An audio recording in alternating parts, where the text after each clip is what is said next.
l'histoire des présidents de la République démocratique du Congo. Une saga à rebondissements avec des personnalités si uniques qu'on pourrait croire qu'ils ont tous suivi des cours de comédie avant de prendre le pouvoir.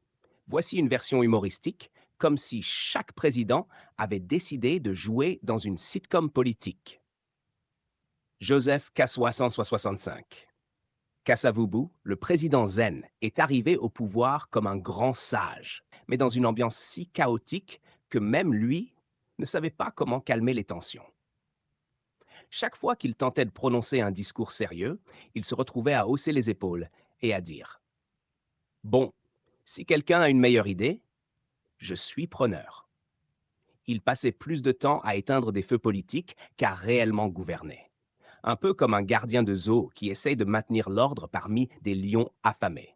Son regard était toujours celui d'un homme se demandant ⁇ Mais pourquoi j'ai accepté ce boulot ?⁇ Mobutu 1665 comme 7. Alors là, Mobutu, c'était le maître du one-man show.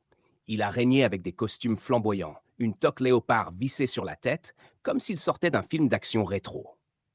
Ses discours, des performances théâtrales dignes d'un acteur principal sur Broadway, avec des pauses dramatiques, des coups de poing sur la table et toujours un petit clin d'œil à la foule. Il se considérait tellement important qu'il a même changé le nom du pays, comme si c'était son propre plateau de tournage. Et quand il a nationalisé tout ce qu'il voyait, on aurait dit qu'il jouait à Monopoly, en mode tout est à moi. Laurent Désiré Kabila. Kabila, c'était un peu le revenant mystérieux. Après avoir passé des années dans la jungle, il arrive à Kinshasa, cheveux hirsutes et barbe épaisse, comme un acteur qui aurait raté plusieurs saisons de sa propre série. Tout le monde se demandait, mais qui est cet homme? Et pourquoi il parle comme s'il venait juste de découvrir la capitale? Kabila, c'était le président qui parlait peu, mais faisait beaucoup, surtout des blagues involontaires sur sa politique économique. Chaque décision était prise dans un style si direct qu'on aurait dit qu'il improvisait à chaque épisode. Joseph Kabila vient Joe le silencieux, fils de Laurent Désiré. Il semblait constamment perplexe, comme un comédien jeté sur scène sans connaître son texte.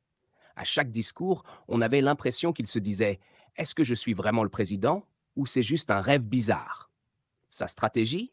Ne rien dire, sourire légèrement et espérer que personne ne pose de questions compliquées. Pendant 18 ans, il a joué ce rôle d'homme discret, comme s'il participait à un concours où le but était de faire le moins de vagues possible. On aurait presque pu le surnommer le mime présidentiel.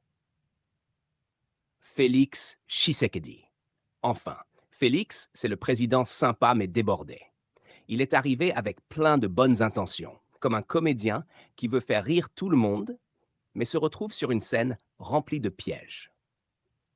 Chaque fois qu'il tente de réformer, c'est comme s'il trébuchait sur un micro ou renversait son café sur ses papiers.